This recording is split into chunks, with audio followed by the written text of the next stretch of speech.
everybody. This is Dr. David Lee.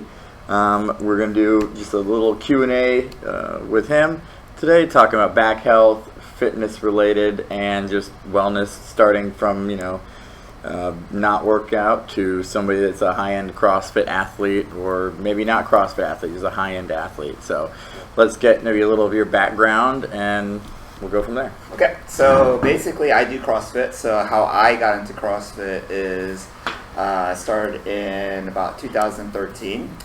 First of all, let me kind of go into my educational background. I went to the University of St. Augustine for health sciences, physical therapy school. I received my doctorates in physical therapy in 2011.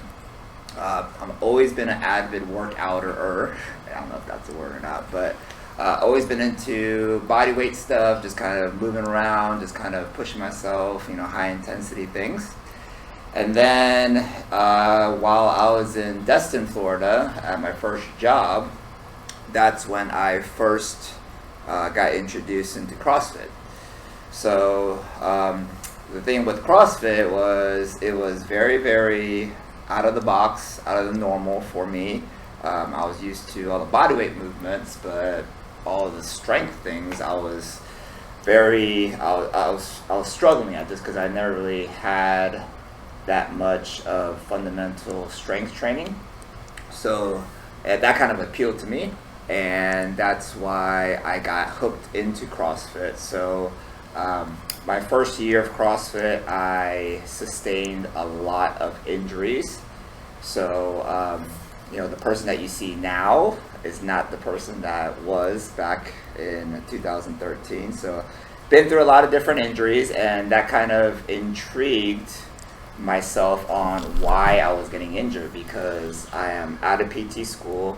I thought I had a good stability base where I can actually do these kind of things, but I was still getting injured. So that kind of piqued my interest on why things happen and why people get hurt. And I've had any injury from the neck, shoulder, upper back, mid back, low back, hip, knee and foot. I've had aches and pains everywhere, and that kind of made me dive into all these different situations. And it's kind of how I practice now is based on all of those experiences.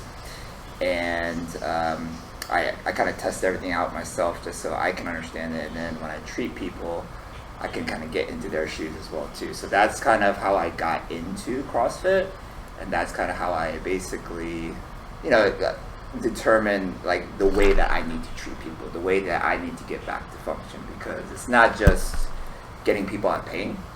It's getting people strong in what they want to get back to doing. So if it's CrossFit, then we're going to make sure that you know what to do in all those different positions to keep you safe. Wonderful.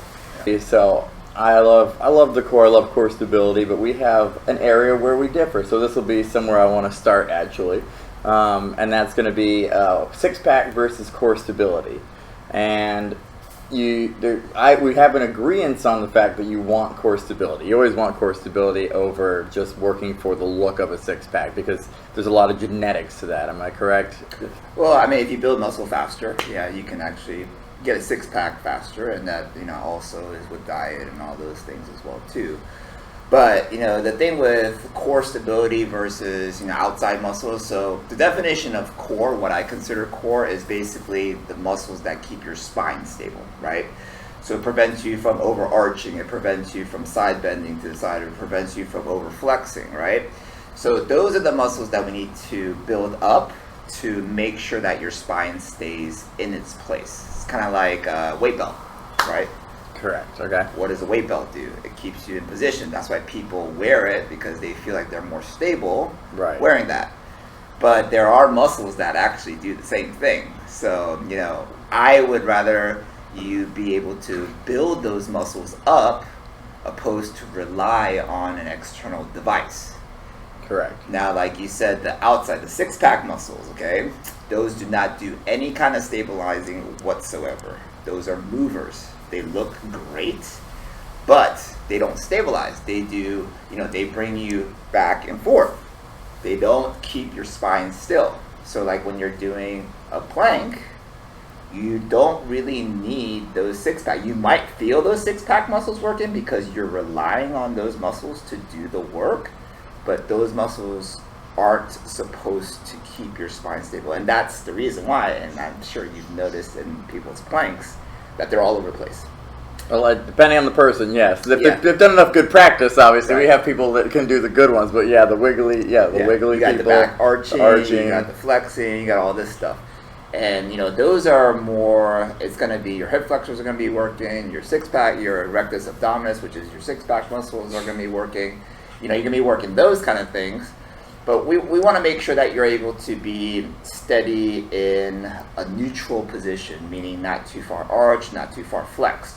Because when you lift weights, that's where you want to be. Okay, and we're probably going to go into a conversation where if you keep a neutral spine, you will actually feel your legs start to turn on, opposed to your back turning on. And most people these days are more low back dominant, opposed to leg dominant. And you know, I get people into like a correct squat position and their legs are burning. I'm like, you squat like every day. Like, why are your legs burning when I actually put you into the right position? Right. You never really feel that. Why are you not really feeling that every day or whenever you squat usually? Right, exactly. Here we go. Sarah, what are some good ways then to work on that core stability? So the first thing is knowing what the right position is. Because it doesn't matter what you do. You can do all the core exercises in the world, but if you're not targeting the right muscles, then what happens is that you're not really feeling the muscles turn on. So that's what I work with a lot with people, is activating muscles specifically. No one wants to work a muscle that's weak, correct? Correct. Yeah. Because it sucks, because you feel sucks, it. It and it burns like hell, right? Yep. So you tend to avoid it, right? Exactly. So let's say I get you into a neutral position, meaning having less arch in your back if you're always arching your back, right? And then I tell you to stay there. And then what happens is that you go right back into your arching position. Well, you're not really working those muscles, right? Because Correct. you're going right back into your bad compensating position. right back into that Right. position. So the thing is, a lot of people, what they do is they have great intentions in trying to get all these core exercises, but 99.9% of the time, it's always too hard for them to do because they're using the other muscles. So we need to make sure that we start off in the easiest position. Okay. So if you ever see me working out, I do the easiest stuff, what looks like the easiest stuff, but I really try to get in tune with my brain to fire the right muscles. Okay. And there's something called, you know, it's kind of a lax term. It's not really 100% correct, but I'll say muscle memory, right? You have to know how to, you know, get those muscles firing repetitively, Right. and you have to make sure that you're creating good habits. So it takes what? Usually it takes about 21 to 28 days to consecutively create a good habit.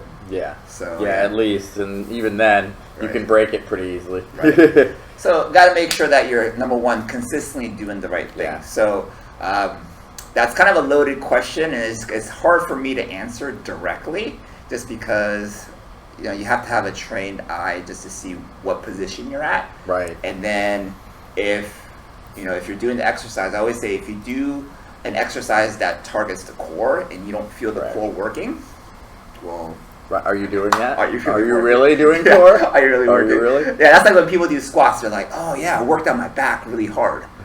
Like, Were you doing good mornings? Yeah, exactly. So it's like, Even then, no hamstrings? yeah. So you want to make sure that, you know, if you're doing a squat, you know, you want to feel it in your legs, you want to feel it in your butt, you want to feel it in these things that, you know, it's supposed to target. If you feel it in your back a lot, if you feel it in all these things, something's probably off in the movement that's causing the issue. Right. Yeah, Right. So And my approach, I think what I would tell Sarah, and again, thank you for that question. Hey, Jen. Hey, Maria. Hey, everyone that's joining in. Is, you know, if you don't know necessarily some of those, maybe you know one of those exercises that really works well for you, that you can feel those muscles working or burning.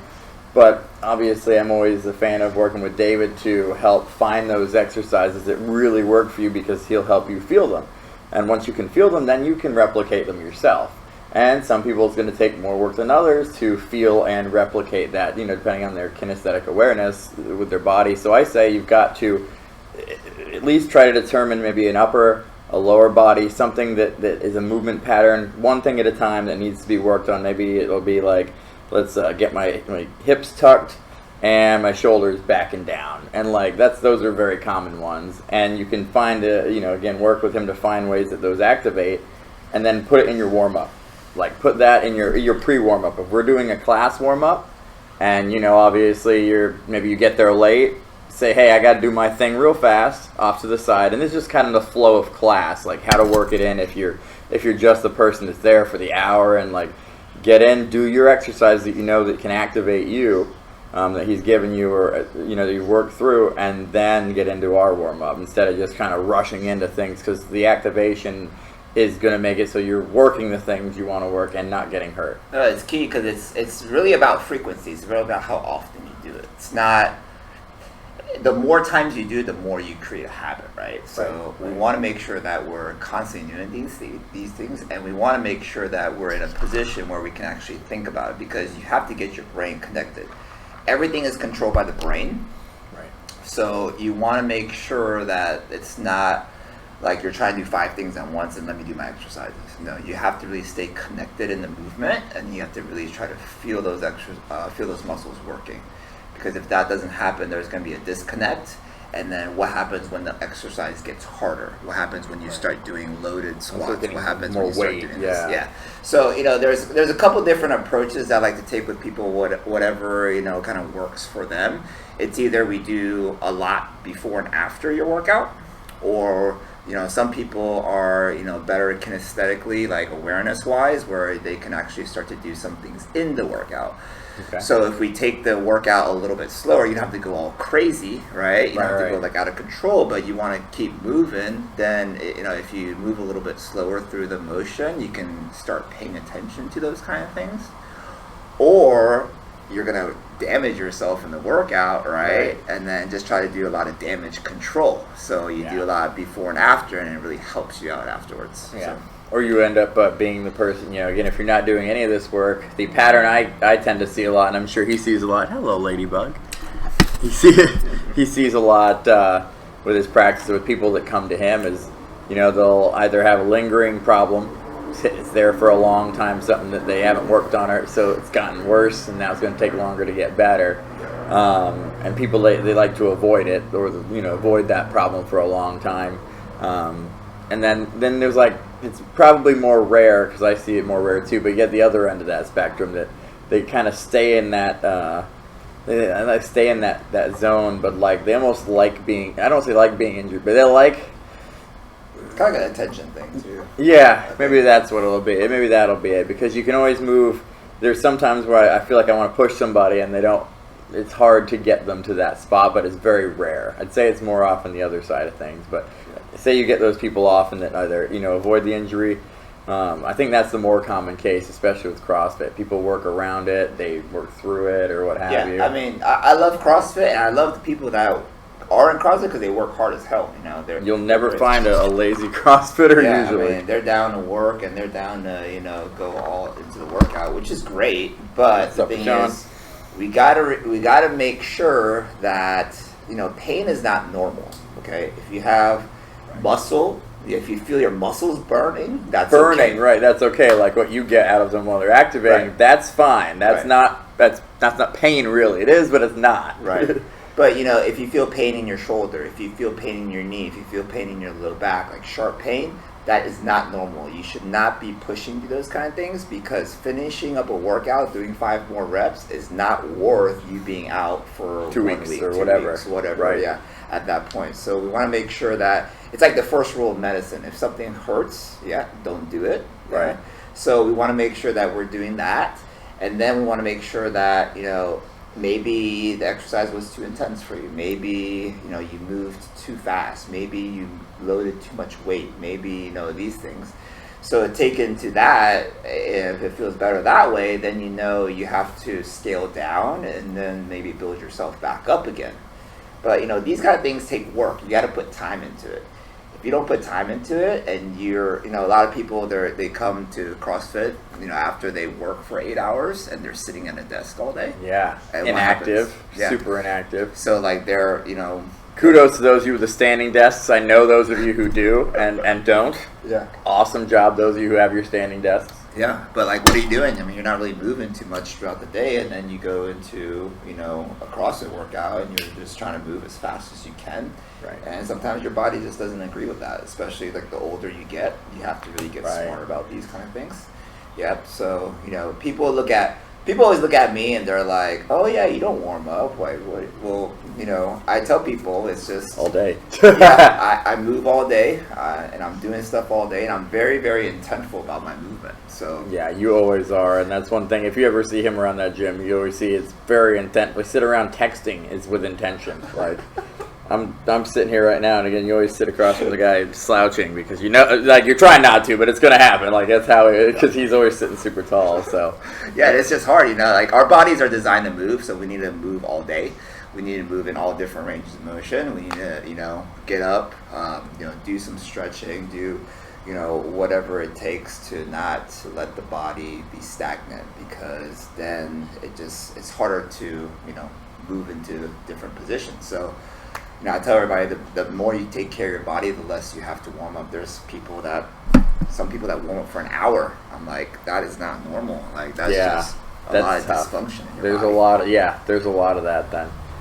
Yeah, so that kind of stuff is not normal, and we just need to not accept that. We need to make sure that we're getting help, you know, something. We need to change something, because, you know, the definition of insanity. Yeah. Yeah. Now so I'm going to take us back really quickly.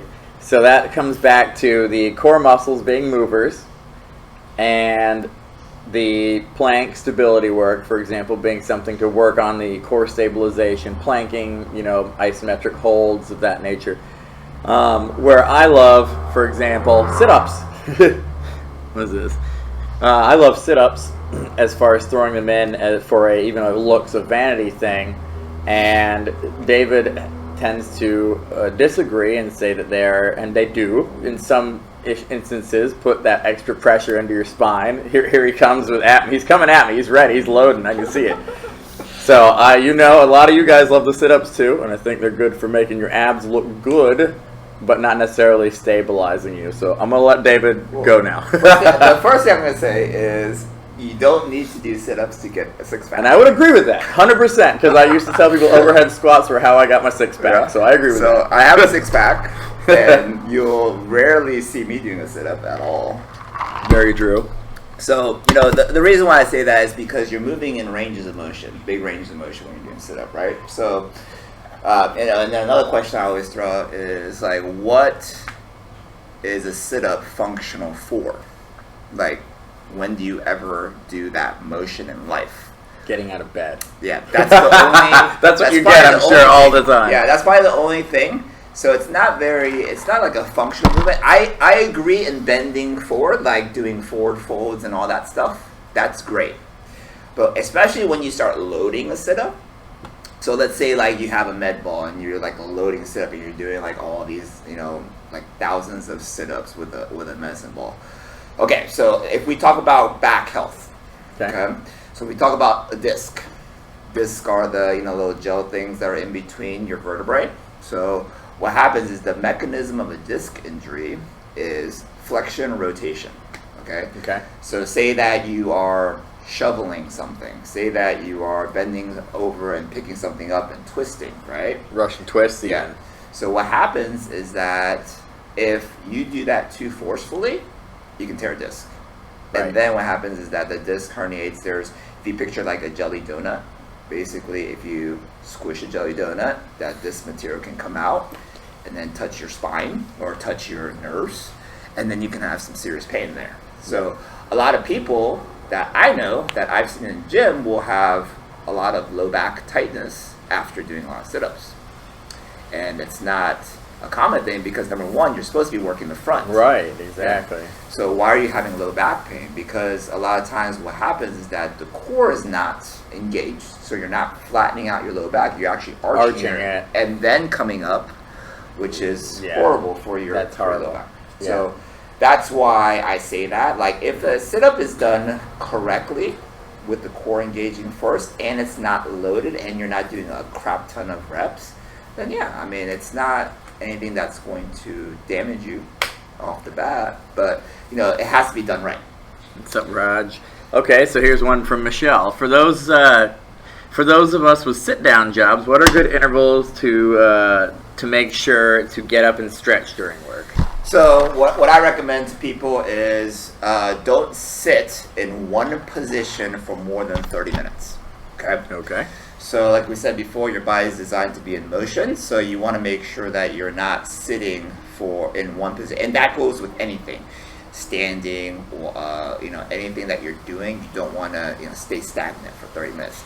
So what I tell people is, even if you're, like, say that you're sitting regularly, you can roll forward a little bit, you can roll backwards, you can go side to side, you can bring your leg up, you can bring your leg back, you can go in the front of the chair. So you're saying fidgeting is okay? Fidgeting is actually not bad. Wonderful. Yeah. So, Michelle, fidgeting is okay. Now, if you're constantly fidgeting, that means that there's some underlying issues. Oh, now you're, okay. Okay, go ahead. But we want to make sure that we're constantly moving. So if you stay in a chair and you're staying in one position, like say that you're just, watching Tiger King or something, right? Yep. And you watch all 7 episodes without moving. Yep. You stand up, you're going to be so stiff after that. So that's why we want to make sure that, we're not sitting for more than 30 minutes, number one. And if you are sitting, try to move different positions. Try to get your legs moving, try to get your back moving, try to get all these different things moving. That's what kills us, is if we are in one position for a long period of time, it just puts a lot of strain on our structures. So we want to make sure that we're constantly moving. Got it. Yeah. Now, I would say the only position that would be acceptable is like laying down. You can do that for extended periods, be perfectly okay. Yeah, I mean, laying down is, you're not putting a lot of stress on your body. So Right. that's why you can do that for 8 hours and not Right. be as bad. I mean, some people have pain when they wake up from sleeping, but that's just probably because of some underlying things. Yeah. But as long as you're properly supported with pillows, and I go over that kind of stuff too. But yeah, lying down is not a lot of stress on your back. Sitting is definitely worse than lying down. Standing incorrectly is bad too. But you just have to make sure that we're constantly aware of our body, because especially by females, they'll just kind of stand on one leg for like hours at a time. Yeah. And then Do that hip shift, stand on the leg. Yeah, and then they have like terrible low back pain and hip pain after all that. So, and then we have to address those kind of things and make sure that you are aware of it, so that you can actually change positions again. And I would say one of the words that I like to use with people is obsessed. Like, if you want to change something structurally, especially if you're not super aware of where you are all the time anyway, positionally, like David's trained himself obviously over years to be aware, like, and me too, more so than the average person, of where my body is in position.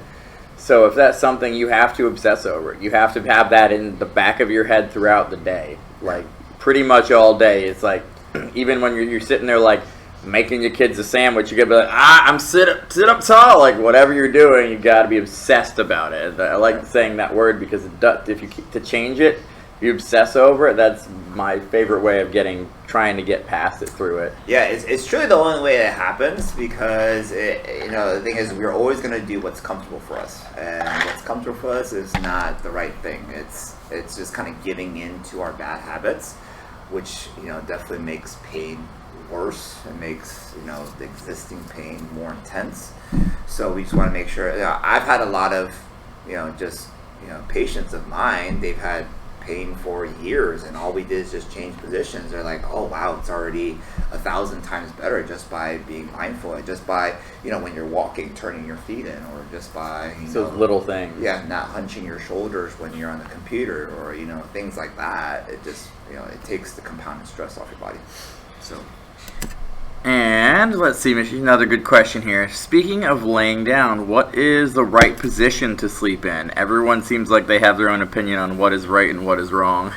So there's a lot of right answers to that. It just depends on how you're set up. So I always look at the position that we always want to be in is neutral. Okay, that's the position that we want to be in for the longest period of time, because that's taking stress off of either our body left to right, front to back, or whatever. It gets us more in balance. Okay, so if you are sleeping on your stomach, so there's stomach sleepers, which I think is the worst position, just because what happens is that you're on your stomach. Typically what will happen is your back will be arched, right? And then you'll have one leg up more than not, right? And then you'll have your head like this, like up and then crank and to the arched. side. So your back is just arched. Okay. Yeah, I'm not a stomach sleeper. Yeah. So basically, but a lot of people love, like I've talked to people and they love sleep on their stomach. Yeah. So, that's horrible for you. It's horrible for your neck. It's horrible for your low back. It can be horrible on your hips because you have one leg that's up always.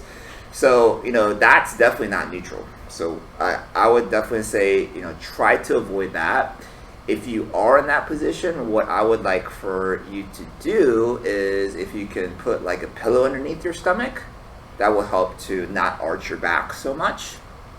And then ultimately, like a massage table, if they have like a face plate, it'll keep your head more neutral. But so buy a face plate to sleep with. But that's kind of hard to do, right? Right. So try to avoid stomach sleeping. A lot of times, what I've gone over courses, and they say that a lot of people that sleep on their stomach like the compression on the chest. So if you hug a pillow, if you're on your back, a lot of times that can alleviate the stomach sleeping. Interesting. Yeah, I've never heard of that. I like that. A lot of times it's the compression on the chest that they like. Older people tend to avoid stomach sleeping because it's hard to breathe. You're suffocating. It feels like you're suffocating. It's hard enough to breathe already. Yeah, but there's a lot of young people that sleep on their stomach, right? And they like it. Sleeping on the back. Yeah, I didn't want to call you out. I knew that was your favorite, Michelle. Sleeping on the back is really good as long as you have some pillows underneath your legs, because that will help you flatten out your back. And then just making sure that your head's not too jacked up with pillows. So you want to make sure that your head's in neutral position, right? So not too far back, and then you don't want your chin to come up. Yeah, that's my big problem always, head position. Yeah. And then when you're on your side, you can sleep on your side as well too. Just make sure that the pillow's a little bit thicker because you have more of a gap in between your ear and your shoulders. So you want to make sure that that's even. And then pillow in between your legs, because that will prevent you from like crossing your legs over. Perfect. Right? And then that's how I sleep. Yeah. And then I actually like one underneath the shoulder as well too, because it'll help rest your arm too. So you're like you got. Oh yeah. So I when I go over sleep, at least 3 pillows. Yeah, I sleep with like 4 pillows myself. So. Wow. Okay. There you go. Yeah. That's good. So what's up, Adriana? What's up, Brad? What's going on, everybody? Hope you're having a good evening. Join us here. You want some more water? Oh yes, please. Now grab some more. It's a little hot out here. Not too bad. Okay, so one thing, here's a good question then. Let's say I know that I have an existing herniated disc or back issue. Okay. Is there anything that you should say I should probably, he's going to say sit-ups, 100% stay away from exercise-wise, so I'm going to let him say sit-ups and other things while I go get some more. So I can relate with this problem because I have multiple herniated discs in my back, and having a herniated disc is not the end of the world. We just need to make sure that basically what's happening is that we are supported when we're doing things. So if you're lifting weights and you're constantly arching your back or you're constantly rounding your back, then that disc is going to get worse and worse. Your back problems are going to flare up, all that. So to completely get yourself out of pain and to keep yourself, moving for quality for a long period of time, we want to make sure that we're trying to stay neutral. And when we stay neutral, that means that the core is kicking on. That means the glutes kicking on to keep us in that position. And then also the forgotten things is the upper back positioning as well too. So if the upper back is strong, so the muscles in between your shoulder blade, what happens is that you rely less on the low back. So when everybody says bring your shoulders down and back, a lot of people, what they do is they arch their back a lot. So that's just because they don't have the awareness of how to use your shoulder blade muscles. So we want to make sure that that's happening. And a lot of people have what we call stiff thoracic spines. So it's really hard for you to get into right position because you have a lot of that stiffness. So it just depends on if you are stiff there or if you're just weak there, and it could be a combination of both. But keeping yourself in neutral position, especially when you're loading something, is going to really take the stress off your back, because you usually get a re-herniation or re-aggravation when you're doing either something too quickly in the wrong position or you're loading too much, and it kind of throws your back off into the wrong position, and then boom, it can happen just like that. So Okay.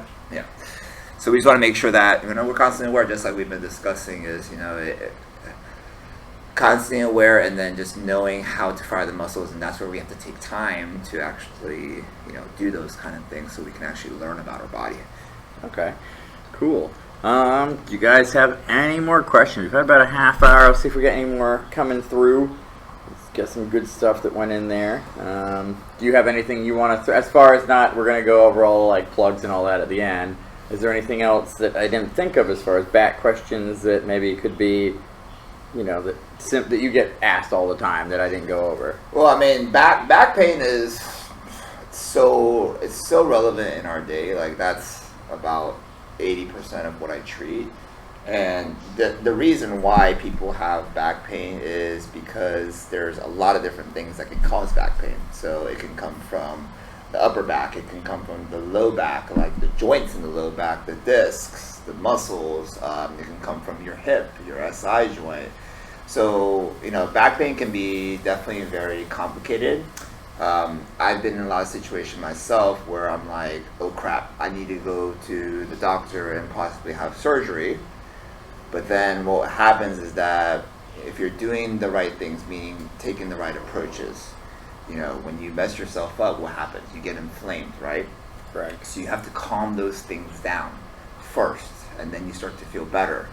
What happens if you start to do the things that continually hurt yourself, then you get into this repetitive cycle of pain, and then you're like, oh God, there's no hope for me now, right?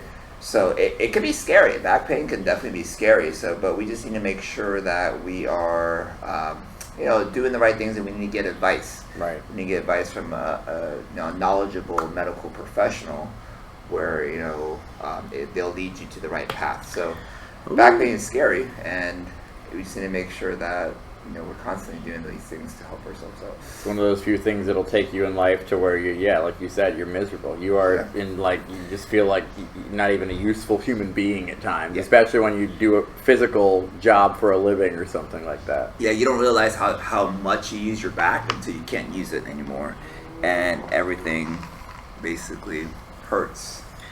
So, Michelle, a good question. What products or services for back pain are just kind of gimmicky, and what should you avoid for the most part, without throwing any specific things under the bus, but just general? I think kind of everything serves a purpose. Like, if we take the cryotherapy stuff, right? Okay. The ice stuff, whatever, ice massagers, all those things. Acupuncture even, or are you like, that's different? I know it's a little different. Sorry. Acupuncture, like, that's kind of like helping to heal yourself.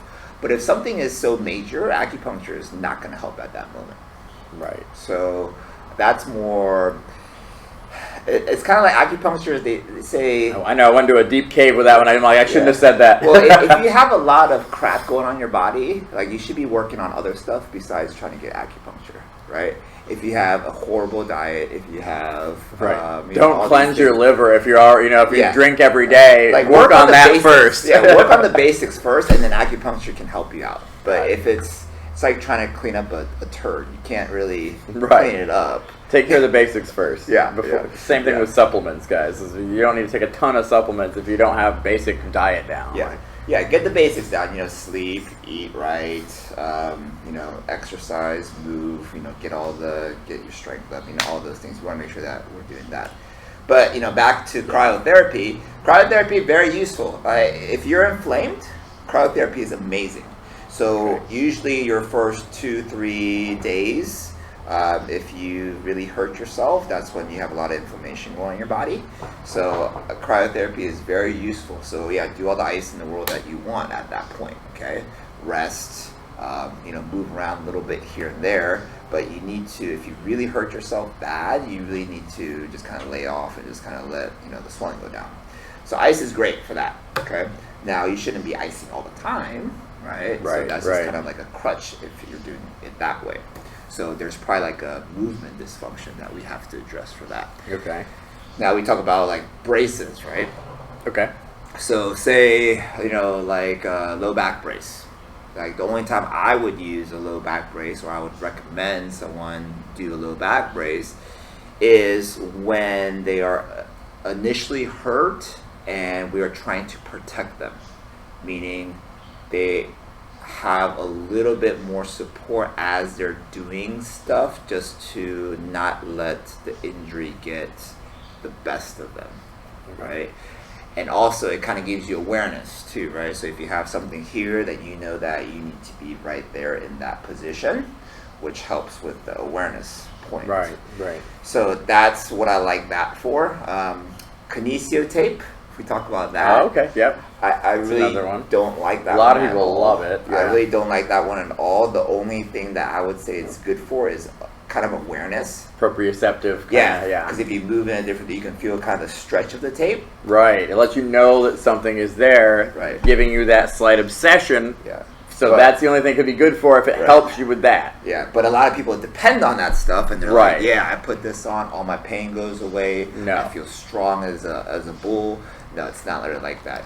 You want to just make sure that just gives you a little bit of awareness, and then if you feel like the stretch too much, then you know you're in the wrong position.